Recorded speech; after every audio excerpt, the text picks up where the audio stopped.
Hi everyone, welcome to Barefoot with Spirit podcast show. I'm your host, Leanne, the Barefoot Medium, and I'm incredibly excited to connect with you and to be able to bring through channeled information from Spirit, Source, the Divine, to inspire you to transform your experience, consciously manifest your desires, and connect with your intuition and spirit. Now, before we get started, I'd like to just take a moment to acknowledge the traditional custodians of our lands on which I stand and which my guest stands, and pay our respects to their elders past, present and emerging. And I extend that to all Indigenous and First Nations people around the world. So kick off your shoes, take a really deep breath into your heart space, as my beautiful guest and I, Justine Dean, and I drop you into talking about releasing past trauma, which, I say drop you into because it really is a drop in and then a bring up, right? So welcome, Justine. Hi, thanks for having me. Pleasure. Now, can you just introduce yourself and tell people a little bit about what you do? I am a coach and mentor, and I work with people to release their trauma. But I coach people who want to change their lives and who've noticed there's patterns in their lives, and quite often they're trauma patterns. And we release all of the old stuff, reprogram the subconscious mind. I know it sounds all coachy, but that coach speak is exactly what we do. I think it's just a language that we're not used to hearing. So basically, we have a look at your life, what isn't working for you, and figure out a way to take action to change that. Beautiful. Yeah. Which is what transformation is all about, right? Yeah, exactly. Taking one thing that's generally not working, not supporting you, or not uplifting you, or not motivating you, or inspiring you, and transforming it into something that is and does work and does uplift you. So thank you so much for joining me. And one of the reasons that I really wanted to have you back on the show and talk about this topic is that I know collectively and universally and worldwide we're going through, lots of people are going through trauma in various ways, and how that manifests for each individual will be different. So what I felt was, let's actually talk about what it is, how it might present itself, and then how we can really empower ourselves to start taking some of those actions to transform what might be there. Yeah, that's brilliant. Did you want me to go into my perception? Sorry, what I'd love you to start with is tell me, what is trauma? My research, I really believe that trauma is a chemical reaction in the body. So it's a chemical memory of something that happened in the past.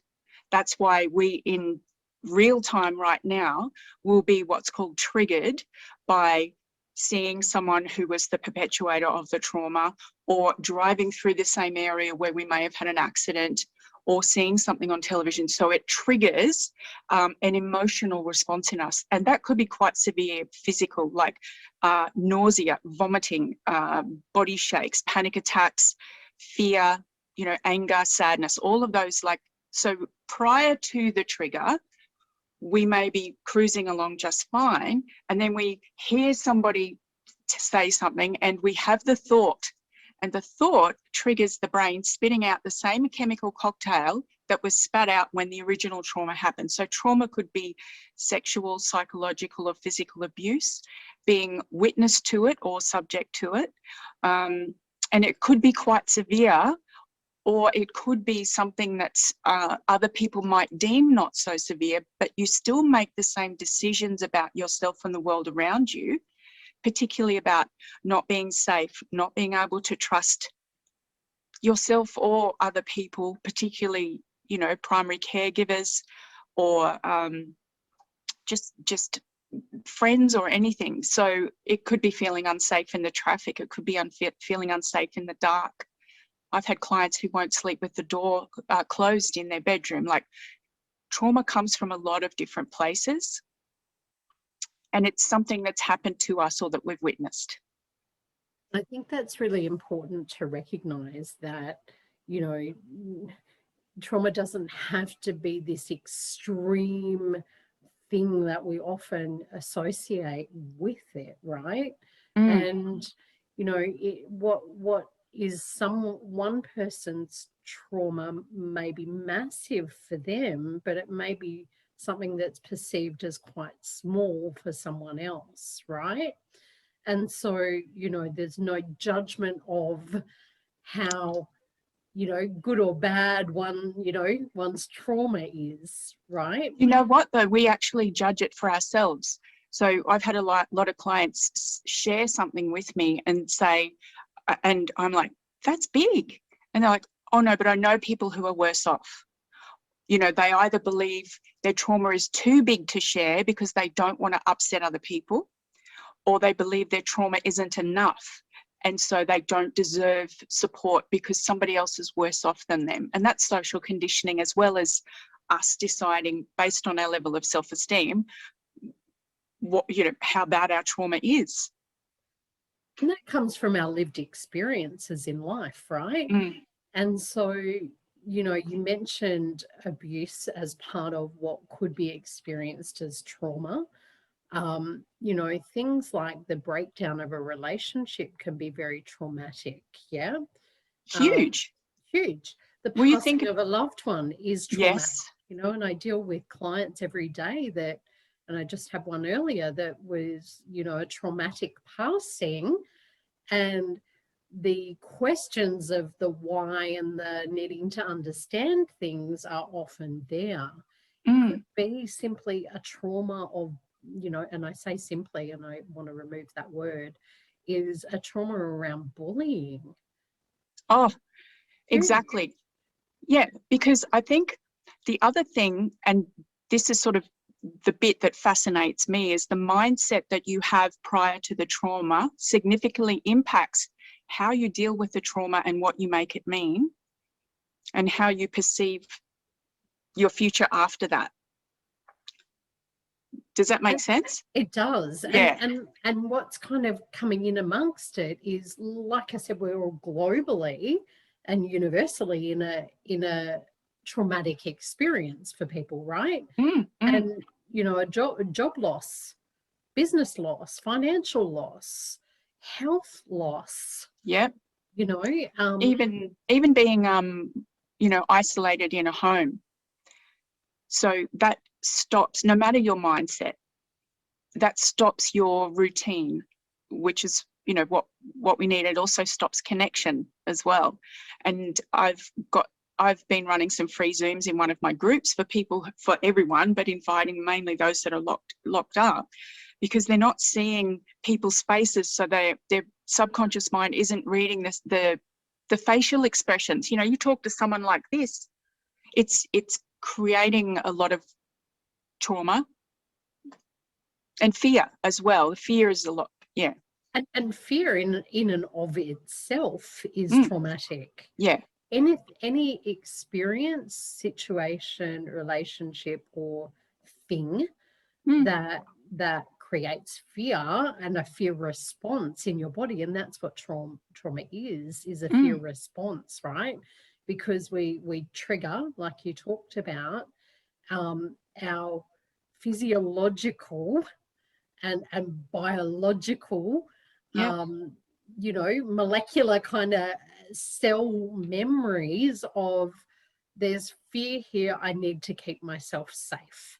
So the trigger is often something that goes, oh, I need to you know, fight or flight, that kind of response that we can have. And it's often our physical body that first reacts, isn't it? 100%, because we see something, we hear something, and it could be a sound or somebody talking about, you know, so-and-so said something about you.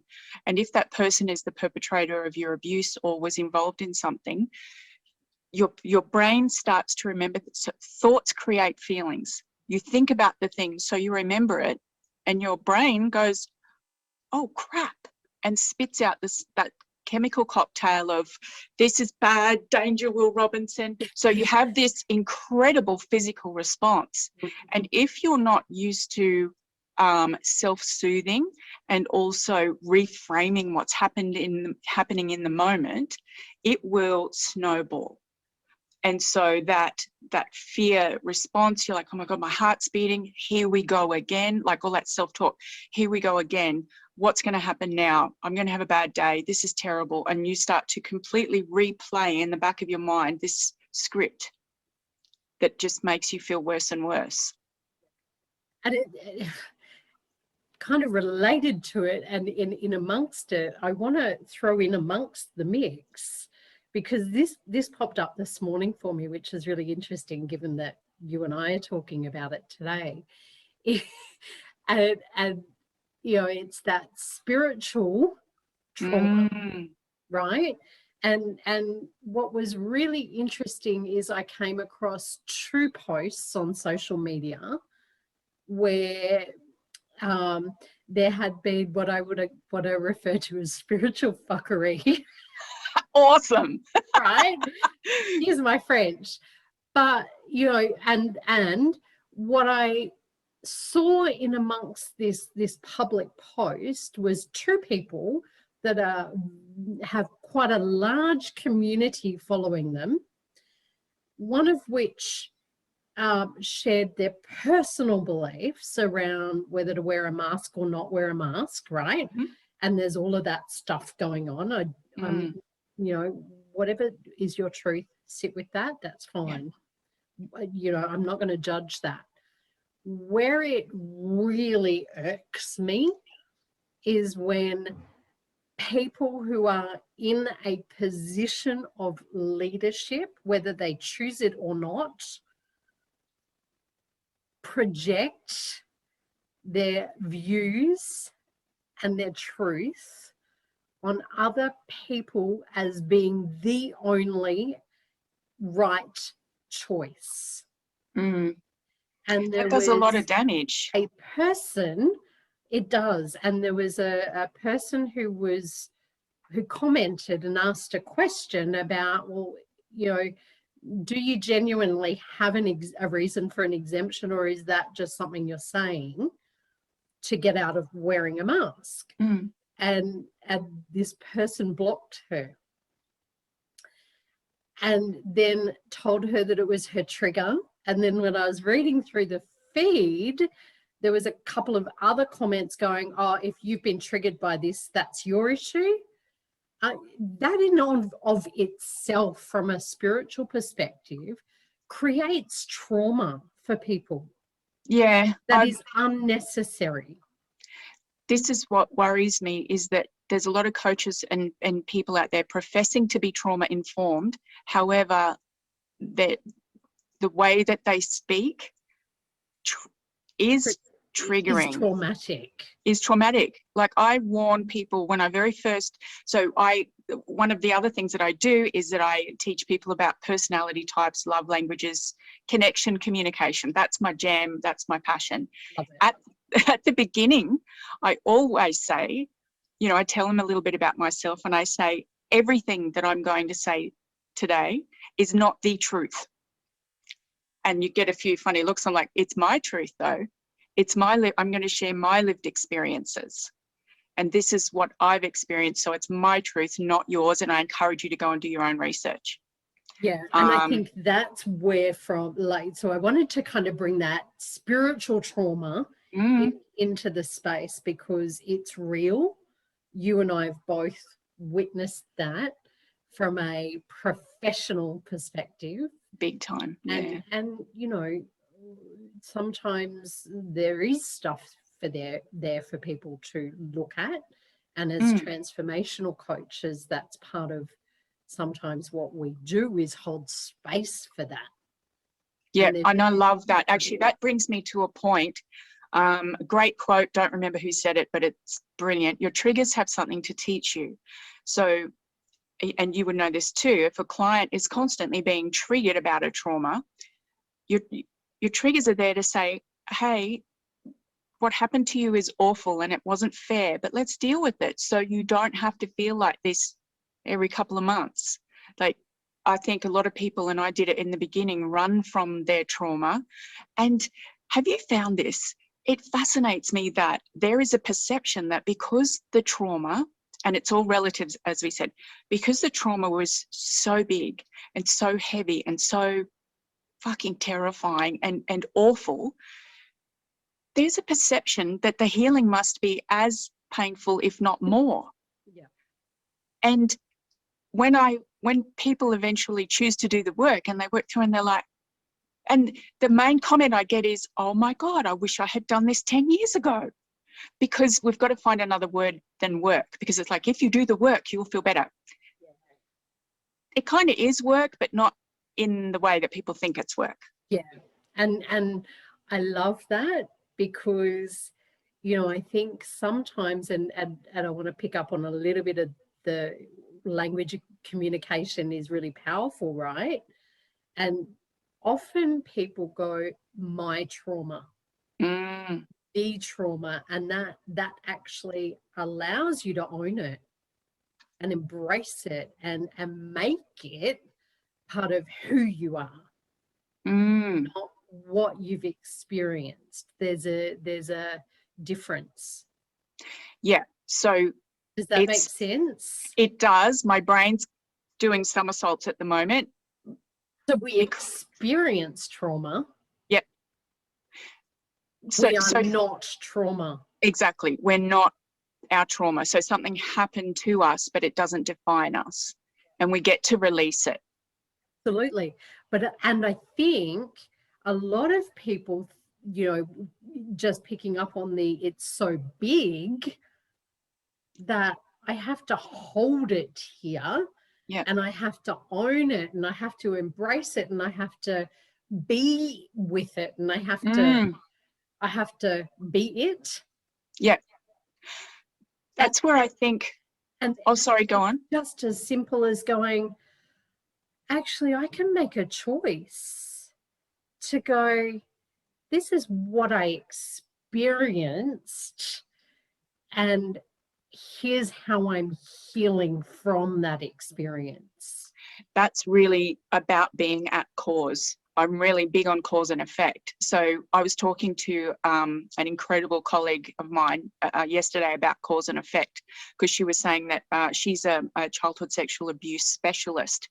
And she said, you know, there's some survivors who are in effect where this happened to me and this is why you need to excuse my behavior and this is why I need to stay small and frightened. And there's others who say, this happened to me and it was bloody horrible, but how can I take responsibility for releasing it and living my life fully? And it's very interesting. We get to release it, but I don't know where it comes from, but there's a belief that we have to own it and hang on to it. And that's where I think I was going with. Yeah. We have to own it, embrace it, and be it, and bring it into our experience and live it, because we're not ready, and it's okay to not be ready. Yeah. To release it and let it go. Yeah, you hit the nail on the head. I love this. So you probably have had some people approach you and want to do the work, but then you realize when you initially talk to them, they're not ready. And so it would do more damage to them to try and start working with them. And I'd probably turn away more people than I take on, but I might take them on 12 months down the track where they'll ring up and go, oh, I get it. I would have fought you the whole way. And I've spoken to a couple of those people, and they not being ready is more, who am I if I let this go? How do I let it go? How am I going to live my life? Because there's secondary gain to not healing, and not for everyone. And I love that, because I want to pick that up. What how is the holding on to the trauma serving you? How is it supporting you? How is it allowing you to feel safe in that?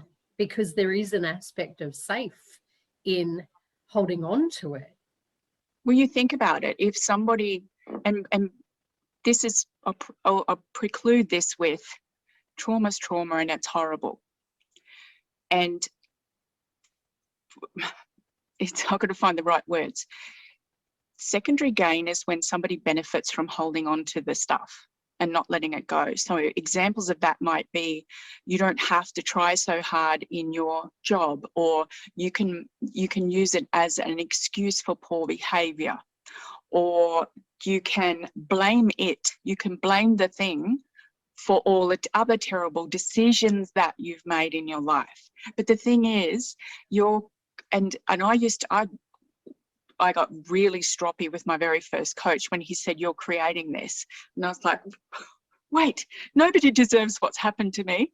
And then he said, "Why did you come to me?" And I said deserve, because that's a huge word. Yeah. Big time. And he said, "Why did you come to me?" And I'm going back 20 years. And I said, "Oh," he said, "What was the first thing you said to me?" And I went, "I'm the common denominator." In all the shit that was happening. Yeah. And so and it's about, yes, this thing, this experience, this event, this situation or relationship or whatever it might be, is here it comes. Yeah, I know, right? Is something that was a traumatic experience for you. How is it that you can take responsibility for your healing? That's really big, because so when the thing happens, depending on the age that we are, we instantly adapt coping mechanisms that are unhealthy and can be quite toxic. So that could be lying. Kids will lie, kids will manipulate, kids will people please. Young men and women who have trauma in their teens will do whatever they need, as you said earlier, to be safe.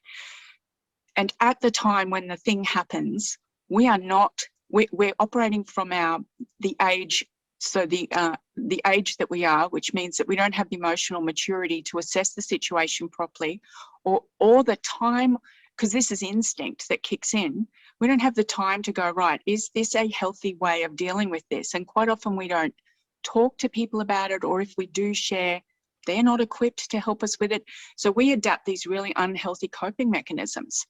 And as I said, that could be lying, it could be becoming seductive, it could be being a people pleaser, it could be saying no to everything. So whatever the thing is, we might adapt up to half a dozen unhealthy coping mechanisms. So when we become an adult and we're sick of it and we're ready to deal with it, quite often there's a lot of fear around letting go of those toxic coping mechanisms, because we don't know who to be on the other side of that. And I think that's where that double part of the fear comes in, right? Because it's actually, I'm safe here. I know what this looks like, sounds like, and feels like. Yep. If I let this go, I don't know what this looks like, sounds like, and feels like for me in my life. Yeah, we fantasize about what we don't want in our life, but we are afraid to create it because we don't know how, and that's why facilitated support is so important. And the other thing that's really important is we get to be who we needed when we were younger. So we get to heal ourselves, and I think there's such a huge perception that it's not possible and that it's too much. And I think that's also perpetuated respectfully by some people over the years that are supposed to help, and all they do is keep you unhealthy and make you afraid, because I had no evidence that talk therapy was helpful, because I went to psychs and counsellors and group coaching and was on and off drugs for 30 years to deal with chronic depression, anxiety, panic attacks, the whole palaver. So I had 30 years of zero evidence that any of it worked. But when you start to get little bits of evidence that it does work, that gets exciting. And that's where there's a huge responsibility from the person that you choose. Mm. And I think that's really key, key, is that, you know, and like you, I've had many clients come my way wanting to do the transformational coaching work, either individually or in a group with me. And, you know, only last week there was a person in the group coaching that just wasn't ready. And you know, it was the unfairness and the persecution pattern that was sitting there. And I went, if we keep moving forward here, this is not going to be healthy for them or for me as the person that's holding that space for them. And yet, you know, I'm thinking of another client that I've worked with for quite some time who, you know, a survivor of childhood sexual abuse, who had all these little patterns like you're talking about that come off that around feeling seen and heard and supported and loved and all of those things that come with it, and vulnerability. Woof, and the invitation in coaching was vulnerability. Right. And so, you know, there's some tense moments in amongst that to go, actually, I'm not going to play this pattern out with you. And to be firm enough as the person holding that space to recognize it, to acknowledge it, to voice it. And to let them know that there's an unhealthy pattern playing out. You know, it takes a lot of courage. I've a couple of times had to say to clients, you know what, you're not paying me to enable you. I've also, when you do your initial call, I don't know what you call it, but if I feel like somebody will be better served by a colleague of mine, and I have probably 4 colleagues that I trust implicitly, and if I feel the client would be better served by them, I pass them on. Because to get to the stage where you're ready to do the work, you need the right person. And so when you get the right person, and if it's you or me, you and I both, we're like, I ain't going to enable you. And a good coach, and this is interesting, I've had people with severe trauma say to me, oh, God, nobody's had the balls to ask me that before. And it's because, and here's why: the people around you that love you are not equipped to help you heal, because they love you so much, they don't want to hurt you, or they don't want you to get mad at them. So they're never going to ask you the right questions. And that is huge, because a lot of people say, I want to work with someone I trust or someone that I know. They can't help you. I won't coach friends. And you know, I kind of want to bring it, you know, it's so important what you've just said, is that safety. And that feeling safe in whatever relationship and connection you're in if you've experienced trauma. And that feeling of safety does, when you are at the other side, you do know that sense of safety comes from within you. And have you found that some clients will sabotage themselves with you because they realize that they're safe? It's like a normal relationship. So they're not used to feeling safe, and they've probably been too trusting. So they've allowed themselves to get hurt over and over. I'm talking about myself. And so when you find somebody that is the right person for you, it often feels wrong, and you can get angry at them and angry at the situation and become resistant and almost blow the relationship, even if you've got a brilliant coach, because you're like, and I've had clients, like when I speak to them after the fact, after we've finished, they're like, I realized you were the one that was going to get me across the line, and that in itself scared the shit out of me. And I so, think that's really powerful what you've mm, just said. And, the same client I was talking about, that, there's been that conversation a number of times. I'm not playing the pattern out with you. There's a pattern here. mm, It's unhealthy. If you want to keep playing it, I'm not the coach for you. yeah, I have Yeah. that. I actually, and it takes so much courage, Leanne. I've actually, it's happened to me so many times. I've incorporated it into my contract. One of the clauses says, by signing this, you're granting me permission to hold you to account, to ask you questions that are going to make you feel uncomfortable.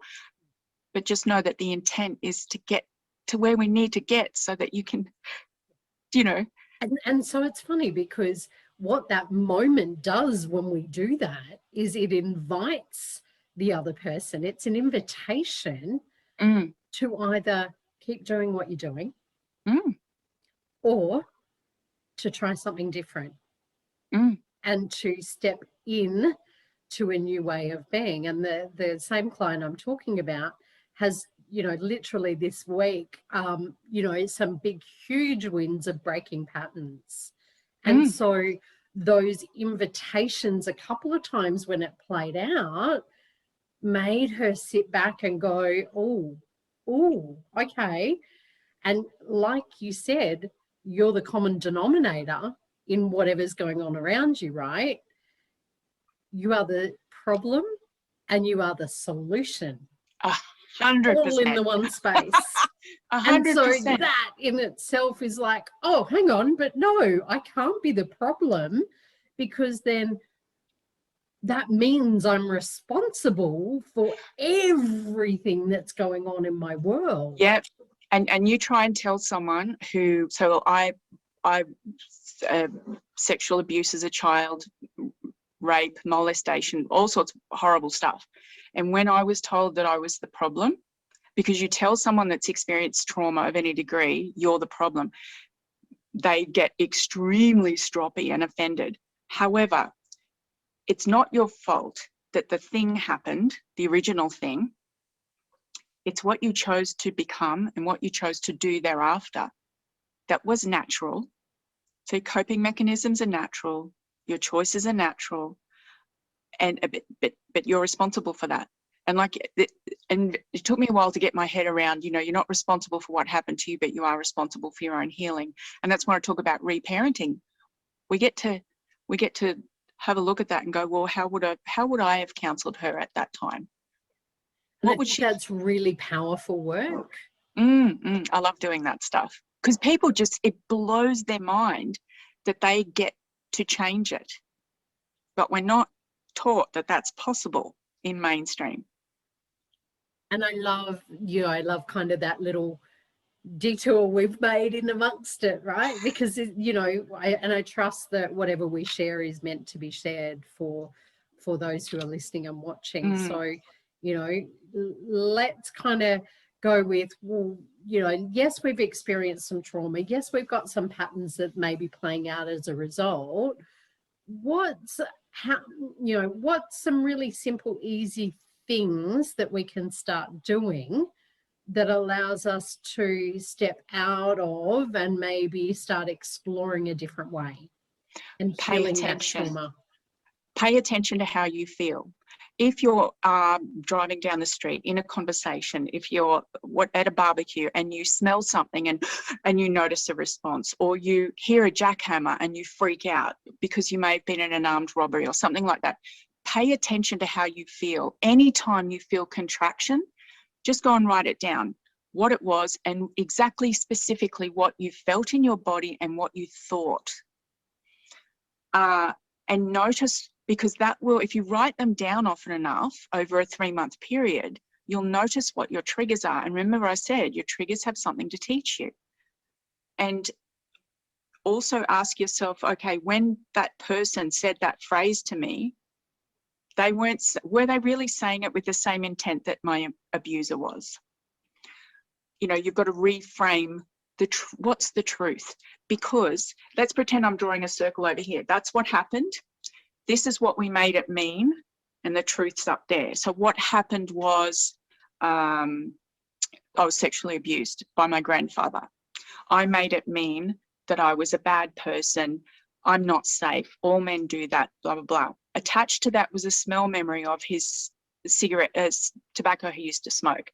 So I was in an elevator at Indooroopilly. A guy was coming down, I was going up, and I'm going back about 25, 30 years ago, and he had just smoked, and I just got a whiff of it. I was fine. And then bang, panic attack, boom, boom. So what I go straight to is all of those meanings. So what happened? I passed someone who smoked the same smoke. Am I safe? Yes. Nothing's happened to me. I just had a thought. It triggered a memory. So it's really important to acknowledge what the truth is. I'm safe now. I'm okay. So writing down what your triggers are and noticing what you believe about yourself.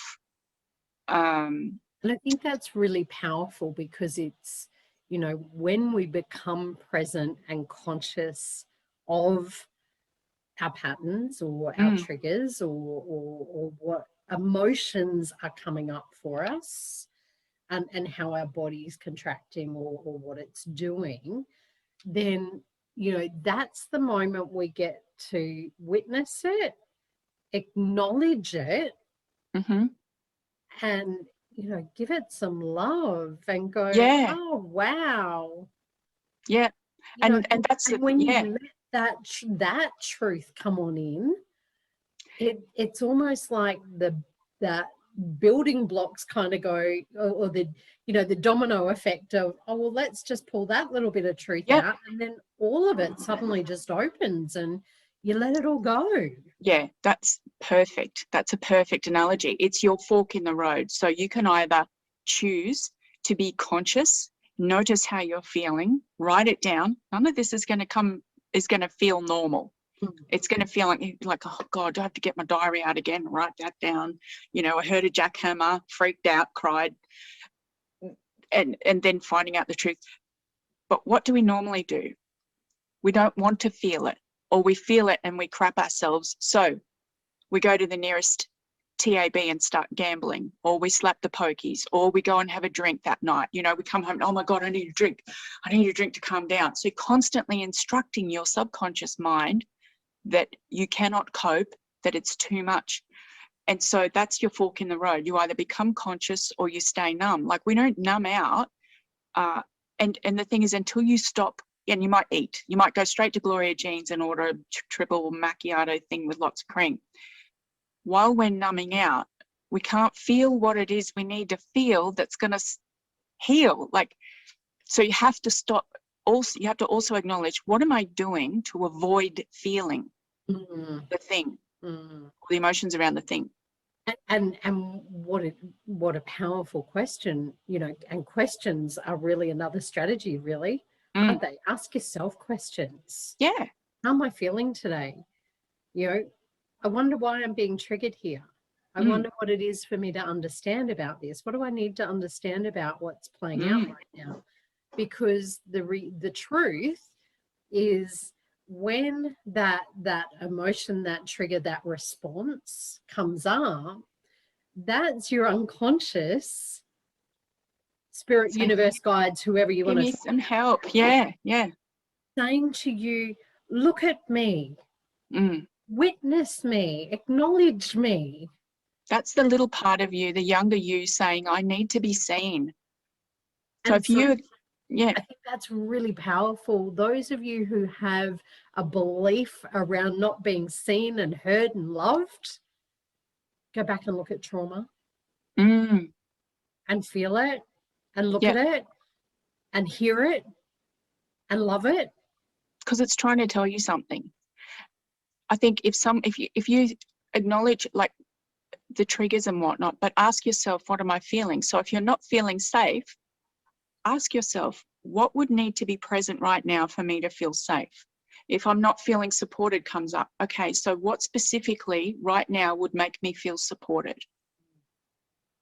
And sometimes we don't know what that need is, because if you've never, and I'm thinking of a few clients I've worked with, if you've never experienced feeling safe, if you don't know consciously what's safe, supported, loved in a healthy way, it is what it looks like, sounds like, or feels like. One of the most powerful things that you can do is study it. Yeah. Learn about it. Use your everyday environment and observe people in your world and how they're connecting with each other, how they're relating, and whether it brings up that feeling of safety and support and love. That's what it looks like. That's what it sounds like. That's what it feels like in my own body. Yeah. Yeah. And I think, bringing that in. yeah, I agree. I think reading books is really good as well. Good books, like books that are going to speak specifically to you. You know, The Big Leap by Gay Hendricks is a brilliant starter. And there's a bazillion others. Yeah, I think because it gives you a perception, and it's an impartial third person that's putting views and telling stories and prompting you. And then you can have discussions with other people, you know, if they've read the book as well. So your biggest tip or your biggest thing that you want people to know about releasing trauma from the past, what would that be? It's not as scary as you believe that it is, and it feels wonderful. It just feels wonderful. You will be so proud of yourself, and you will feel lighter, and you'll see yourself in the world in a completely different way. It's so freeing. And I think that's, you know, what anyone who's experienced trauma and is going around those patterns and playing them out, we often get to a point where we go, that's it, I've had it. I'm not doing this anymore. And I think if you're at that point and you're watching or listening to this, we both hear you, we both see you, and we both feel you. And if you're ready to do that, then that's your trauma inviting you to let go. Yeah. And to 100%. have courage. And it does take an enormous amount of courage and strength to allow yourself to be vulnerable and say, I need help. Yeah. And I think I know that people are a lot stronger than they believe they are. And one other really important thing is that, you know, how we're talking about the perception of whether trauma is big or not, there's also a perception of, what do you call it, the demographics of trauma. I've coached people in really high places who have refused to deal with it for a very long time because they're high achievers.